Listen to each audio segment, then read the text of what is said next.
सदूकी और फरीसीस दो ऐसे ग्रुप ऑफ पीपल जिनके बारे में जब भी हम कहीं से प्रचार सुनते हैं, जब भी बात करते हैं, जब भी उनके बारे में हमारे मन में विचार आता है तो हमेशा एक विलन टाइप तस्वीर ही हमें दिखाई पड़ती है कि ये लोग विलन थे, गलत थे और हमेशा हम नेगेटिव ही सोचते हैं उनको लेकर। और फिर ऐसा हो भी क्यों ना, क्योंकि एट द एंड यही तो लोग थे जो प्रभु यीशु मसीह के पीछे पड़े हुए थे उसे खत्म करने के लिए। एट द एंड यही तो वो लोग थे जिन्होंने षड्यंत्र रचा, प्लान बनाए कि कैसे झूठ बोलकर, झूठी गवाहियां सुनाकर मसीह यीशु को क्रूस चढ़ाने के काबिल बनाया जाए। और फिर एट द एंड यही तो लोग थे जो चिल्ला चिल्ला कर पिलातुस के सामने कहते थे कि मसीह यीशु को क्रूस पर चढ़ाओ।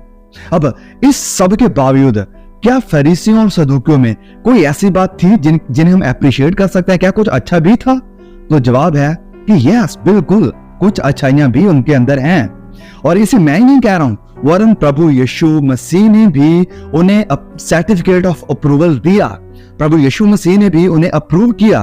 वेल, तो आप कहेंगे कि भाई कहां पर? तो चलिए हम आज इस वीडियो में यही देखने वाले हैं कि कौन सी उनके अंदर अच्छाइयां थी जो कि आज के बहुत सारे प्रचारकों में भी नहीं है।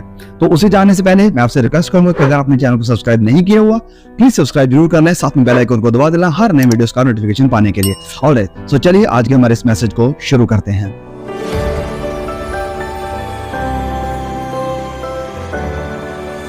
ओके, तो हम इस बात को जानने के लिए कि कौन सी जगह पर और किन बातों में प्रभु यीशु ने फरीसियों को, सदूकियों को अप्रूव किया या इन्हें सही कहा, आइए मेरे साथ खोलिए मत्ती अध्याय 23 और उसके वचन 3 को हम पढ़ेंगे।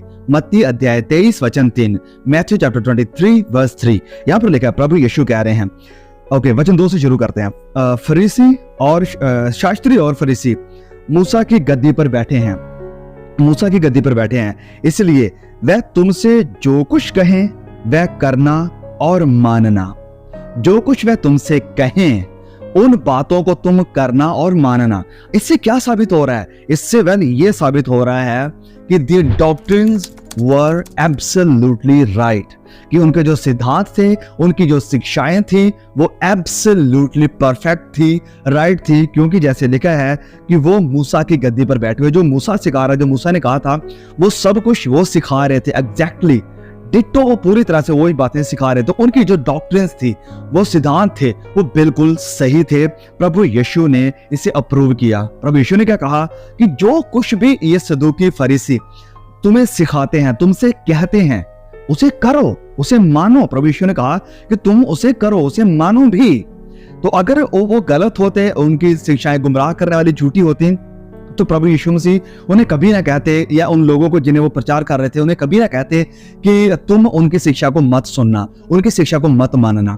मतलब कि वो डॉक्ट्रिनली पूरी तरह से सही थे, राइट थे, और इस कारण प्रभु यीशु ने अप्रूव किया कि यस, उनकी बातों को सुनो, उनकी बातों को मानो। अब मैं भी चाहता हूं कि प्रभु यीशु मुझे भी इस बात में अप्रूव करें, सही करें कि यस, याकूब भी इन बातों में सही है। मेरी डॉक्ट्रिन जो भी मैं सिखाता हूं पवित्र वचनों के, वो पूरी तरह से पवित्र वचनों के मुताबिक हो, पूरी तरह से पवित्र वचनों के लाइन में हो। मैं पूरी तरह से दुआ करता हूं, पूरी तरह से ख्याल रखता हूं कि कभी भी मुझसे कुछ गलत शिक्षा जो कि लोगों को गुमराह करने वाली है, जो कि लोगों को सच्चाई से दूर लेकर जाने वाली है, या जो लोगों को अनुग्रह से, जो परमेश्वर का अनुग्रह से दूर करने वाली है, परमेश्वर के अनुग्रह को दबाने वाली, कामों को चढ़ाने वाली है, या प्रभु यीशु के जो उद्धार लोगों को लिए उसने मुहैया किया है उससे दूर लेकर जाने वाली है, मैं दुआ करता हूं कि ऐसी कोई भी शिक्षा कभी भी मेरी जुबान से ना निकले। मैं चाहता हूं कि प्रभु यीशु मुझे भी फरीसियों के जैसे इस बात में प्रूव करें कि डॉक्ट्रिन्स, उनके सिद्धांत जो वो कहते हैं वो बिल्कुल सही है। तो अगर आप बात करें हम आज के समय की, तो आज के बहुत सारे pastor, prophet, so called apostles, mummy daddy, इन सब के आप चर्चेस में जाएं तो उनके जो सिद्धांत है, जो डॉक्ट्रिन्स हैं, वो सही नहीं है। प्रभु यीशु उन्हें अप्रूव नहीं कर सकते हैं। फॉर एग्जाम्पल, आप इस वीडियो को देखें। बोल हालेलुया। आपको बता रहा हूं कि मेरे हाथों में सामर्थ है, आपको बता रहा हूं कि मेरे हाथों में सामर्थ है, मेरे हाथों में सामर्थ है, मेरे हाथों में सामर्थ है। आज जो मेरी बात को रिसीव कर रहे हैं वो करोड़पति हो जाएगा। प्रॉफिट विजेंदर का नाम मालगाड़ी है, सुन रहे हो? बहुत लोग आते हैं मेरे पास कमाइयां देने के लिए, आनंद आ जाता उनके घर में। हमारा क्या, कुछ भी नहीं है, लेकिन आपको बता रहा हूं कि आपको आनंद मिलेगा। कितने लोग इस गाड़ी में बैठना चाहते हैं?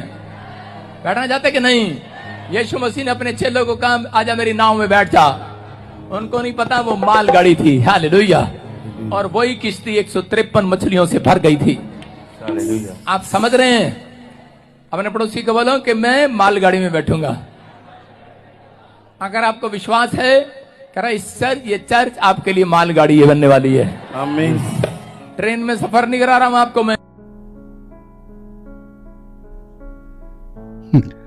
सुना आपने, प्रॉफिट कह रहे हैं कि मेरा सामर्थ्य हाथ है, मेरी गाड़ी में बैठो, मैं गाड़ी में, मैं तुम्हें पार लगाऊंगा। आपका कौन सा सामर्थ्य हाथ है?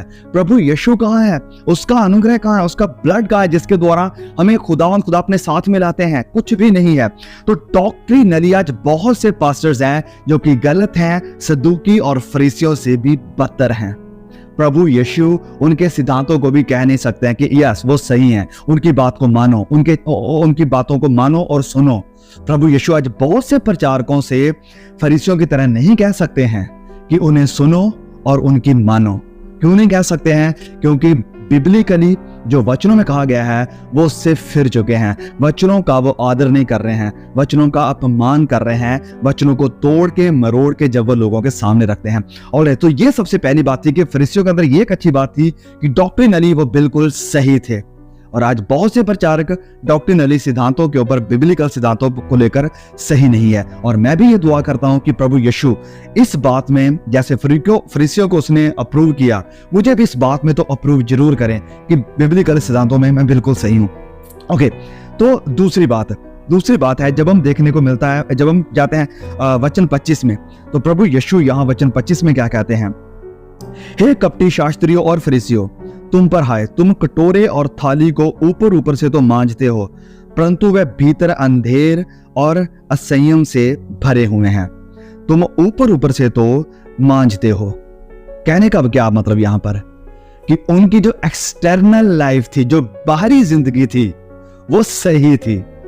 यस, उनका जो बाहरी जीवन था, it was fantastic, it was really good. और प्रभु यीशु ने इसे प्रूव किया। प्रभु यीशु ने ये खुद कहा कि तुम थाली को ऊपर से तो मांजते हो। अब उनके कहने का मतलब ये क्या था कि तुम बाहरी तौर पर तो सही दिखाई पड़ते हो, लोग जब तुम्हें देखते हैं तो कहते हैं कि यस ये बड़े धर्मी हैं, बड़े पवित्र हैं।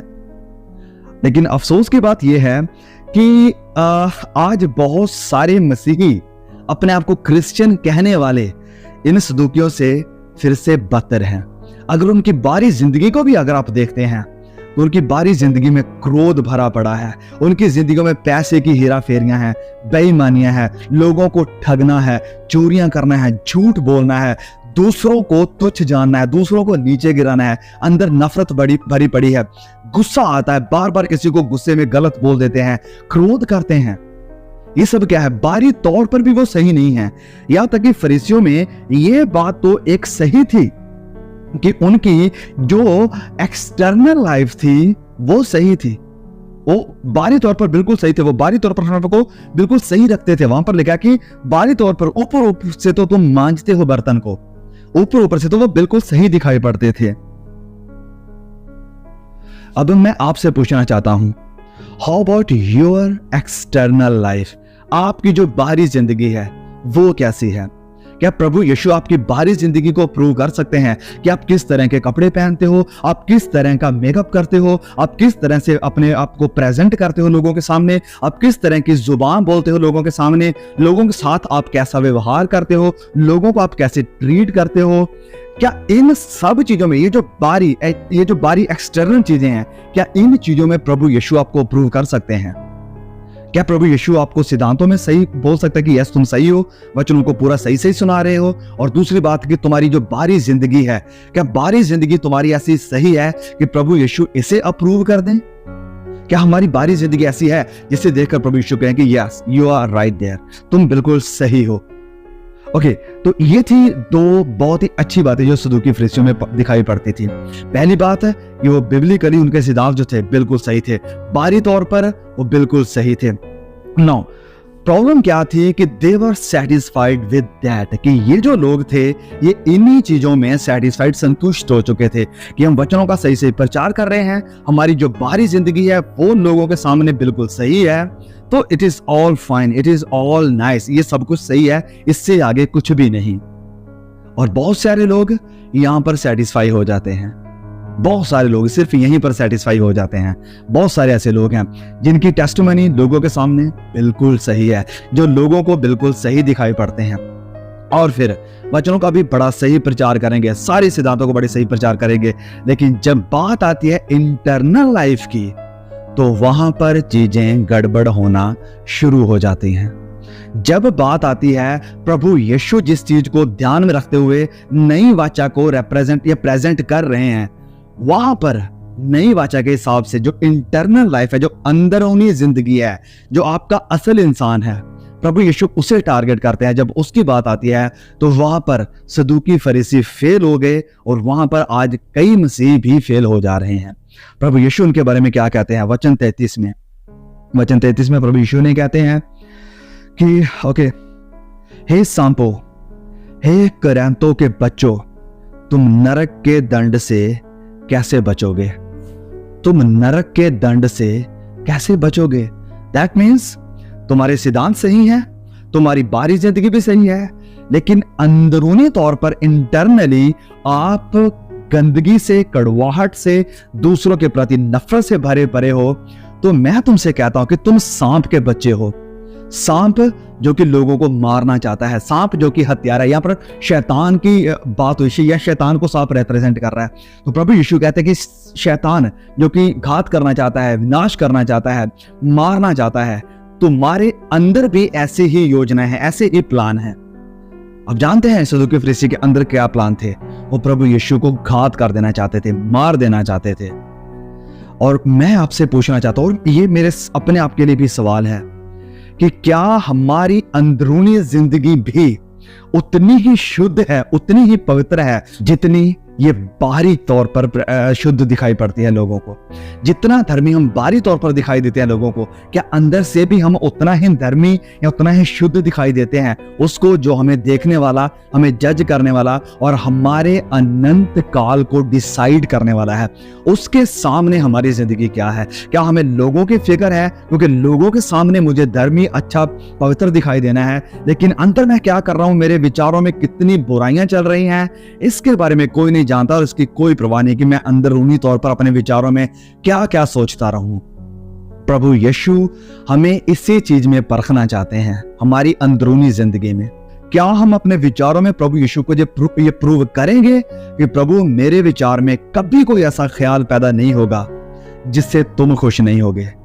हम ये कहते हैं कि प्रभु अपना आत्मा दे, मेरी मदद करो, मुझसे ये संभल नहीं हो रहा है, मैं से बाहर नहीं आ पा रहा हूँ।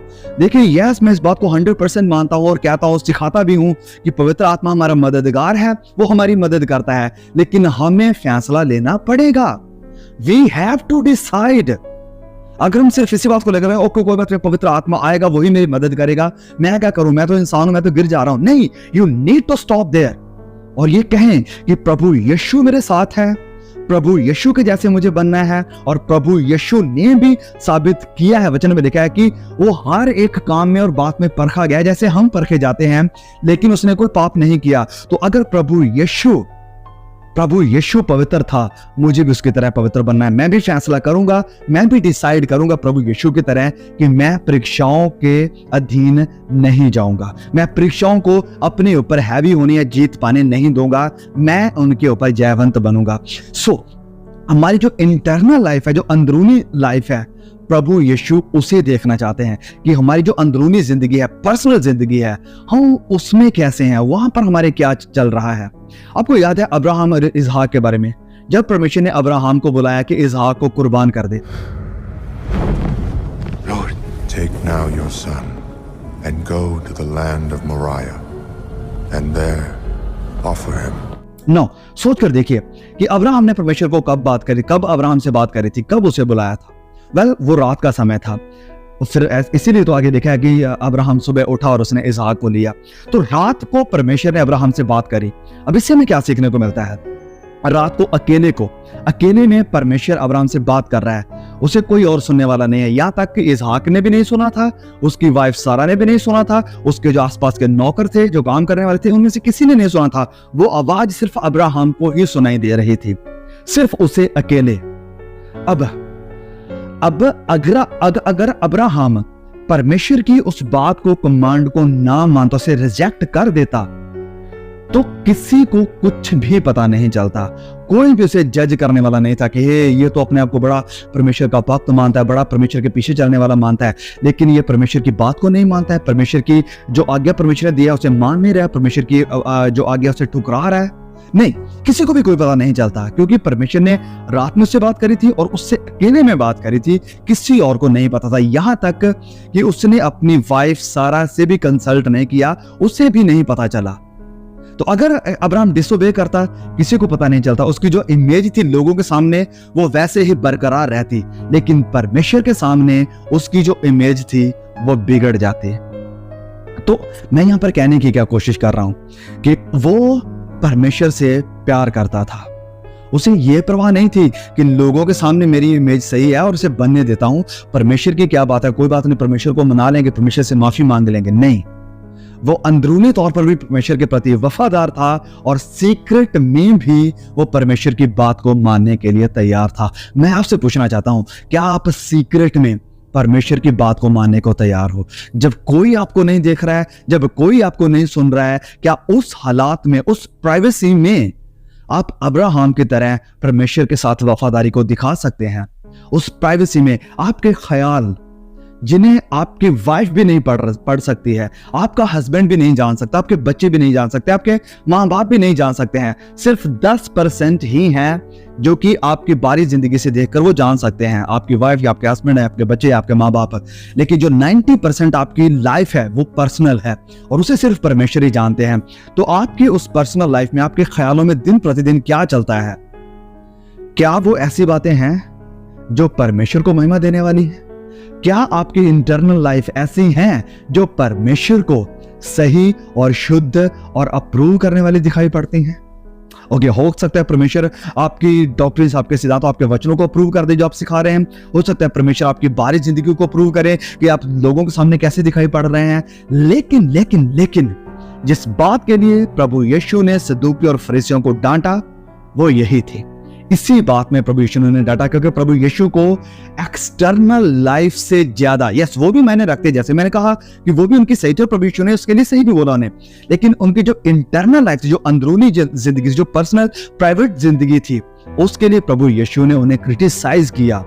उनके बारे में क्या कहा? इसी वचन में जब हम पढ़कर आए हैं, वचन 25 में, हे कपटी शास्त्री और फरीसियों, तुम पर हाय, तुम कटोरे को, थाली को ऊपर से तो मांजते हो, परंतु वह भीतर अंधेर और असंयम से भरे पड़े हैं। अंदर, जो तुम्हारे अंदर हैं वो अंधेर से भरे पड़े हैं, उनके अंदर अंधेरा है। मैं आप सबसे और अपने आप से भी ये सवाल करना चाहता हूं, क्या हमारी जिंदगी के अंदर अंधेरा है? हमारी पर्सनल लाइफ में अंधेरा है जिसे कोई और नहीं देखता, कोई और सुन नहीं सकता? क्या वहां पर अंधेरा है या वहां पर प्रभु यीशु के आत्मा की रोशनी आ गई है? क्या आपकी जिंदगी ऐसे ट्रांसपेरेंट है कि जैसे वो अंदर है वैसे ही वो बाहर भी दिखाई पड़ती है? सो अगर आप इन तीनों एरियाज में अप्रूव्ड हैं प्रभु यीशु के द्वारा, तो you are going on a right track. आप सकरे मार्ग पर हैं, आप उन थोड़े में से एक हैं जो प्रभु यीशु के साथ वफादार हैं। और जैसे प्रकाशित वाक्य 14 में लिखा है कि जहां कहीं मेमना जाता था वो उसके पीछे पीछे चलते थे। 1,44,000 लोगों की वहां पर बात हुई है। तो क्या आप उनमें से एक हैं जो जहां कहीं मेमना जाता है उसके पीछे चलते? इतने ट्रांसपेरेंट हैं कि प्रभु यीशु आपको अप्रूव करे। क्या आप इतने ट्रांसपेरेंट हैं? ये सिर्फ आप ही की चैलेंज आपके लिए नहीं, ये सवाल सिर्फ आपके लिए नहीं है, ये सवाल मेरे लिए भी उतना ही महत्वपूर्ण है जितना ये आपके लिए है। प्रभु यीशु हमारी बाहरी जिंदगी को भी मायने देते हैं कि ये भी सही होनी चाहिए कि हम लोगों के सामने कैसे बिहेव कर रहे हैं, लोगों के सामने कैसे अपने आप को प्रेजेंट कर रहे हैं, क्योंकि हमारी बाहरी जिंदगी को देखकर ही तो लोग हमारी प्रभु यीशु मसीह के साथ जो रिलेशन है उसे जज करेंगे, देखेंगे कि यस वाकई में इनसे यीशु को मानने वाले लोग हैं। लेकिन इससे भी ज्यादा महत्वपूर्ण, हमें सिर्फ इसी में सेटिस्फाइड नहीं रहना है कि लोग हमारे बारे में अच्छा सोचते हैं, हमारी लोगों के सामने जो तस्वीर है, जो इमेज बनी हुई है वो अच्छी बनी हुई है, नहीं, ये लोगों के सामने, लेकिन प्रभु यीशु के सामने हमारी इमेज क्या है वो सबसे ज्यादा जरूरी है। जितना जरूरी हमारी बाहरी जिंदगी है, उतना ही जरूरी हमारी इंटरनल अंदरूनी जिंदगी भी है। यही कमी थी इन सदूकियों और फरीसियों में। अंदर से वो मारने वाले, वो सांपों के बच्चे बन गए थे, जो मार देना चाहते थे, घात कर देना चाहते थे। आपके अंदर क्या चलता है? क्या लोगों के प्रति कड़वाहट है? आपके अंदर लोगों के प्रति गुस्सा है? लोगों के प्रति नफरत है? आप सांपों के बच्चे हैं। I have to say that, आप सांपों के बच्चे हैं। क्लियर करें अपने अकाउंट को खुदा उनसे यीशु के सामने। जितनी भी नफरत आपके अंदर है, जितना भी गुस्सा आपके अंदर है, जितनी भी कड़वाहट आपके अंदर आपके ख्यालों में चलती रहती है दूसरों को लेकर, या जितना भी आप दूसरों को तुच्छ जानते हैं, ये सब चीजें जलसी रखते हैं दूसरों को देखकर, इन सब चीजों को अपनी जिंदगी से निकाल दें, क्योंकि ये सांपों के बच्चों के काम है, परमेश्वर के बच्चों के काम नहीं है। प्रभु यीशु आपकी जिंदगी में, यस, आपकी रियल जिंदगी, आपकी अंदरूनी जिंदगी जो 90% जिसे वो देखते हैं, प्रभु यीशु उसे क्लीन देखना चाहते हैं। आज ही प्रार्थना करें प्रभु यीशु मसीह के सामने कि ऐ खुदा, मैं माफी मांगता हूं, मुझसे गुनाह हुआ है, गलती है, मैंने ख्यालों में, अपने विचारों में आपके खिलाफ प्रभु गुनाह किया, गलती किया, मुझे क्षमा करें, मुझे माफ करें, और जितना भी कचरा, जितना भी अंधकार मेरे अंदर भरा पड़ा है, इसे पूरी तरह से कचरे को बाहर निकालकर मुझे पवित्र करें, शुद्ध करें, अपनी रोशनी से इसे भरें। May God bless you. Please इस वीडियो को और भाई बहनों के साथ जरूर शेयर करें। आमीन। God bless you.